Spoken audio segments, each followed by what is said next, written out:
Cycle میں کوئی ایک جماعت منظور نظر ہو جاتی ہے، ایک جماعت زیر اعتاب آ جاتی ہے. جب تک سیاستدان بیساکھیوں کی تلاش میں رہیں گے، دائروں کا سفر جو ہے ہمارا یہ جاری رہے گا. اس وقت ایک ریس لگی ہوئی ہے لاڈلا بننے کے لیے. جس کو وہ کندھا مل گیا وہ خوشی سے نہال، جس کو کندھا نہیں ملا تو وہ ماتم کنا ہو جاتا ہے. ایک ایکسپیریمنٹ جو ہم نے اس ملک میں نہیں سکسیسفلی ہونے دیا وہ یہ ہے کہ لوگ فیصلہ کریں کہ وہ کس کو حکمران چننا چاہتے ہیں. 16 مہینے کی جو حکومت گزری، اگر واپس یہی جماعتیں حکومت میں آتی ہیں تو 16 مہینے میں انہوں نے کون سا تیر مار لیا تھا جو دوبارہ مار لیں گے؟ پیپلز پارٹی ہو گئی، تحریک انصاف ہو گئی، ان کے پاس کوئی فائنانس ٹیم ہی نہیں ہے، فائنانس منسٹرز تک نہیں ہے. مسلم لیگ نون کے پاس ماشاءاللہ فائنانس منسٹر ہیں.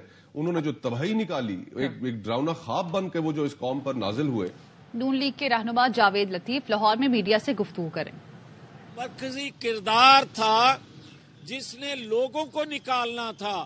لوگ نہ نکلنے کی وجہ سے اس عمران خان کا ایکٹ جو تھا اس کے پارٹ سے جو یقین دہانیاں تھیں عوام کو نکالنے کی، وہ نہ نکلنے کی وجہ سے وہ منصوبہ ناکام ہوا. اب میں یہ سوال کرتا ہوں کہ اگر وہ کامیاب ہو جاتے 9-10 مئی کو، تو پھر پاکستان کے اداروں میں بیٹھے وہ لوگ جو ریاست سے عشق کرتے ہیں، محبت کرتے ہیں، ریاست کے لیے جان نچھاور کرتے ہیں، ان کا کیا حال ہونا تھا اگر وہ بغاوت کامیاب ہو جاتی. اور آج وہ بغاوت کرنے والے کھلے عام پھر رہے ہیں. وہ بغاوت کی منصوبہ بندی کرنے والے آزادی سے گھوم رہے ہیں، اور جو پکڑا ہوا ہے وہ جیل کے اندر اس طرح کی زندگی گزار رہا ہے کہ جیسے کلبھوشن کو بھی وہ سہولتیں نہ ہوں. تو میں پوچھنا چاہتا ہوں کہ آپ ریاست کے مخالف بھی ہو، آپ ریاست کی اینٹ سے اینٹ بجا بھی دیں، اور آج کہا جائے کہ لیول پلینگ فیلڈ ہونی چاہیے. لیول پلینگ فیلڈ کے حامی ہیں، مگر سیاست دانوں کے لیے. لیول پلینگ فیلڈ پہ یقین رکھتے ہیں، مگر سیاسی جماعتوں کے لیے. یہ نہیں ہونا چاہیے کہ آپ سرحد پار سے آ کر 9-10 مئی کا فیل کریں تو دہشت گرد، آپ ریاست کے اندر سے وہی فیل کریں تو آپ سیاسی جماعت کہلائیں، سیاسی لیڈرشپ کہلائیں. یہ نہیں ہو سکتا. تو میں کہنا یہ چاہتا ہوں کہ پاکستان کے اندر منصفانہ انتخابات وقت کی نہیں، ریاست کی ضرورت ہے، قوم کی ضرورت ہے. منصفانہ انتخابات پاکستان کو بھی مستحکم کریں گے، پاکستان کی معیشت کو بھی مستحکم کریں گے، اور پاکستان کے اندر ہونے والی دہشت گردی جو سر اٹھا رہی ہے اس کا بھی سر نیچے کیا جا سکتا ہے، ختم کیا جا سکتا ہے. مگر منصفانہ انتخابات کے نتیجے میں، اور یہ بھی کہتا جاؤں کہ مسلم لیگ میں تو ایک ہی نام ہے پرائم منسٹر شپ کا، وہ نواز شریف.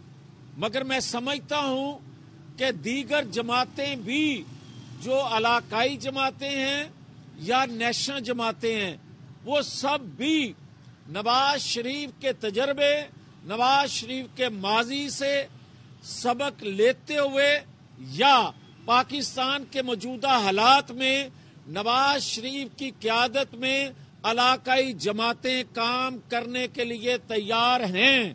اس لیے مت روڑے اٹکائے جائیں، مت کچھ چند سوچ لوگ اپروچ وہ اپنے فن کا جو مظاہرہ کرتے ہیں اس سے دھندلا کوشش کر رہے ہیں. نواز شریف کے لیے رکاوٹیں بنانے کی کوشش خواہش رکھتے ہیں، اور آج بھی جنرل فیض ہوں یا باقی لوگ ہوں وہ سمجھتے ہیں کہ فیض آباد دھرنا اگر دوبارہ سے سنا جا سکتا ہے تو کہیں ایسا نہ ہو کہ 2017 کا کچا چٹھا کھل جائے. میں آپ کو یقین دلاتا ہوں کہ ہم انتقام بدلے پہ یقین نہیں رکھتے. وقت ایک بریک تھا، ہمارے ساتھ رہیے.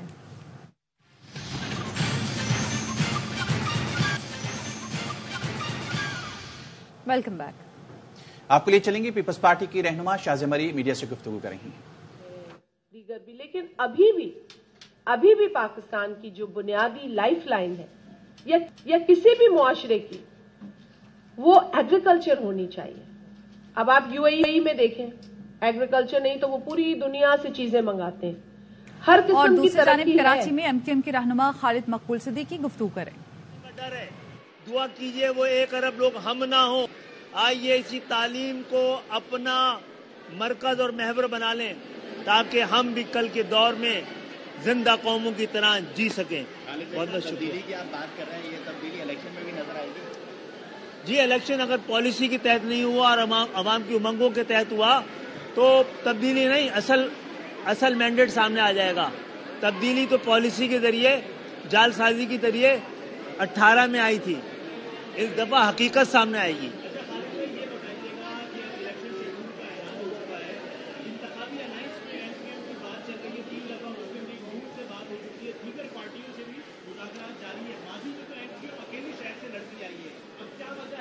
ایم کیو ایم نے کوئی الائنس نہیں کیا جناب. یہ تعاون کی راہیں ہموار ہوئی ہیں. ایک دوسرے سے بات کرنے کا آغاز ہونا چاہیے تھا. پاکستان مسلم لیگ نون ایک بڑی سیاسی جماعت ہے، تو اس سے ہمارے مذاکرات ہوئے، پیپلز پارٹی سے پہلے ہوتے رہے ہیں، اور لیکن اس بات کی گنجائش ہے کہ ہم ایک دوسرے سے تعاون کریں. سیٹ ایڈجسٹمنٹ کا جہاں تک معاملہ ہے، میں ذاتی طور پہ سمجھتا ہوں یہ آپ کے ووٹر کے ساتھ زیادتی ہوتی ہے. وہ اگر آپ کو ووٹ ڈالنا چاہتا ہے، آپ اس کو مجبور کرتے ہیں کسی اور کو ووٹ ڈالیں. تو جس کے پاس جہاں پر مینڈیٹ ہے وہ. اور اب بات کریں گے سپریم کورٹ کراچی رجسٹری میں محمود آباد، گجر اور اورنگی نالہ متاثرین کی جانب سے توہین عدالت کی درخواست پر سماعت ہوئی. عدالت نے جمعرات کو چیف سیکرٹری اور میئر کراچی کو طلب کر لیا. بینچ نے استفسار کیا عدالتی حکم پر عمل درآمد ہوا یا نہیں. متاثرین کے وکیل فیصل صدیقی ایڈوکیٹ نے بتایا متاثرین کو کرائے کی مد میں چیکس ملے، متبادل گھر کے حکم پر عمل درآمد نہیں کیا گیا. سپریم کورٹ کا حکم تھا 80 گز کا گھر بنا کر دیا جائے یا رقم ادا کی جائے. رپورٹ میں چیف سیکرٹری نے کہا ملیر میں سیکیورٹی مسائل ہیں، یہ عدالتی حکم پر عمل درآمد نہ کرنے کا بہانہ ہے. سرکاری وکیل نے موقف اپنایا، ان کے پاس ایسی کوئی رپورٹ نہیں. 1489 چیک تاحال تقسیم نہیں ہوئے، ان میں سے کچھ مر گئے، کچھ کے شناختی کارڈ بلاک ہیں، کچھ پیش نہیں ہوئے. خبریں اور بھی ہیں لیکن یہاں وقت ہوا ہے ایک بریک کا.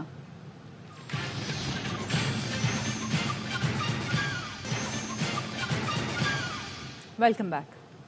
کراچی سے خبر آپ کو دیں گے. مچھر کالونی جعفر چوک میں دھماکے سے عمارت گر گئی ہے. عمارت سے خواتین سمیت 4 زخمیوں کو نکالا گیا ہے، یہ کہنا ہے ریسکیو ذرائع کا. نذیر شاہ ہمارے ساتھ ہیں، ان سے مزید جانیں گے. نذیر بتائے گا اس حادثے سے متعلق. بالکل، دیکھیے خالد، یہ مچھر کالونی جعفر چوک ہے جہاں پر اب سے کچھ دیر قبل زوردار دھماکے کی آواز آئی ہے. اس کے ساتھ یہ بلڈنگ عمارت جس کے بارے میں بتایا جا رہا ہے کہ 2 سے 3 منزلہ تھی، یہ مکمل طور پر مسمار ہو گئی ہے، زبی بوس ہو گئی ہے. اور اس کے اندر سے اب تک 2 خواتین اور 2 مرد ہیں جن کو زخمی حالت میں نکالا گیا اور اسپتال منتقل کیے جا رہے ہیں. یہاں پر علاقہ مکینوں کی بہت بڑی تعداد جمع ہو چکی ہے. ریسکیو رضاکار اور پولیس بھی اس وقت موقع پر پہنچ چکے ہیں. اور عمارت کو جو ہم نے دیکھا ہے تو اس پہ بڑی جو عمارت ہے وہ مکمل طور پر گر چکی ہے. اور جو علاقہ مکین ان کا کہنا ہے کہ زوردار ایک دھماکے کی آواز آئی تھی جس کے بعد یہ حادثہ پیش آیا ہے. اس کے ساتھ ساتھ ہم نے یہ بھی دیکھا ہے کہ جو یہاں پر لوگ ہیں وہ گیس سلنڈرز لے کے یہاں سے دوڑ رہے ہیں اور گیس سلنڈر کو دور لے کے جا رہے ہیں، جس سے ایسا لگتا ہے کہ یہاں پر شاید کوئی گیس سلنڈر کی دکان تھی یا کوئی جو ایسا ہی واقعہ ہے جس کے نتیجے میں یہ اتنا بڑا حادثہ رونما ہوا ہے. پولیس کی نفری وہاں پر پہنچ چکی ہے. جو وہاں پر لوگ کافی رش اکٹھا ہو چکا ہے جس کی وجہ سے جو ریسکیو ٹیم ہے ان کو پہنچنے میں کافی مشکلات کا سامنا کرنا پڑ رہا ہے.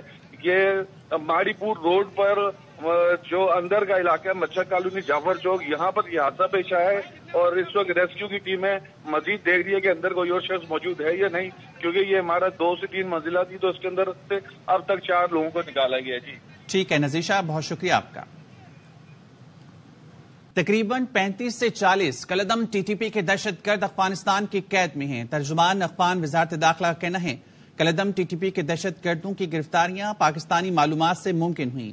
افغان میڈیا کے مطابق گزشتہ 1 سال میں کالعدم ٹی ٹی پی کے 40 دہشت گردوں کو گرفتار کیا گیا. امارات اسلامی افغانستان نے اعادہ کیا کالعدم ٹی ٹی پی کے ثبوت ملنے پر کارروائی ہوگی. کالعدم ٹی ٹی پی کے مٹھی بھر دہشت گردوں کی گرفتاریوں سے تعلقات پر اثرات غیر یقینی ہے۔ لیک الرحمان ہمارے نمائندے ہمارے ساتھ ہیں، ان سے مزید بات کریں گے۔ لیک بتائیں کہ اس خبر سے متعلق۔ جی خالد، افغان میڈیا کی طرف سے اس بات کی ایک بہت بڑی تصدیق سامنے آ گئی ہے آج، اور اس کی وزارت داخلہ کی طرف سے تسلیم بھی کیا گیا ہے کہ گزشتہ ایک سال کے دوران ٹی ٹی پی کے تقریباً 40 دہشت گردوں کو گرفتار کیا گیا ہے۔ عبدالمتین کانی ہیں جو ترجمان وزارت داخلہ ہیں امارت اسلامیہ افغانستان کے، انہوں نے اس بات کو تسلیم کیا ہے کہ ان کے پاس داعش کے قیدیوں کی ایک بڑی تعداد موجود ہے، تقریباً 35 سے 40 ٹی ٹی پی کے دہشت گرد بھی ان کی قید میں ہیں۔ دوسری جانب افغان میڈیا کی طرف سے اس بات کو رپورٹ کیا گیا ہے کہ ٹی ٹی پی کے ان دہشت گردوں کی گرفتاریاں پاکستان کی جانب سے فراہم کردہ ٹی ٹی پی کے دہشت گردوں کے خفیہ ٹھکانوں کے بارے میں معلومات سے ممکن ہو سکی ہیں۔ دفتر خارجہ کی طرف سے بھی مطالبہ کیا گیا تھا کہ افغانستان کی عبوری حکومت اپنی سرزمین موجودہ عسکریت پسندوں کے خلاف سخت کارروائی کرے، اور اس کے نتیجے میں دیکھا گیا ہے کہ ایک پیش رفت ہوئی ہے۔ امارت اسلامیہ نے اس بات کا اعادہ بھی کیا ہے کہ موجودہ افغان حکومت ٹی ٹی پی کے بارے میں کوئی ثبوت ملنے پر فوری کارروائی کرے گی، اور اس حوالے سے جو بھی اقدامات ضروری ہوں گے وہ کیے جائیں گے۔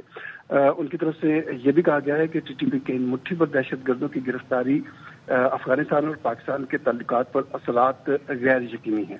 جی خالد۔ ٹھیک ہے، لیک الرحمان تفصیل آگاہ کر رہے تھے، بہت شکریہ آپ کا۔